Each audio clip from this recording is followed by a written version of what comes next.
আসসালামু আলাইকুম রহমতুল্লাহি ওবরাকাতু। দর্শক শ্রোতা, আপনারা সবাই কেমন আছেন? আশা করি আপনারা সবাই ভালো আছেন। আমি ইনশাল্লাহ আপনাদের দয়া অনেক ভালো আছি।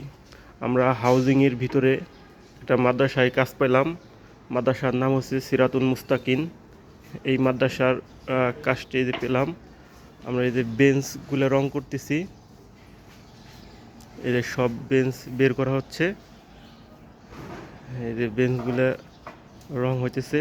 এই যে আমাদের যে টিমের সদস্য, তারা এই যে কাজ করতেছে।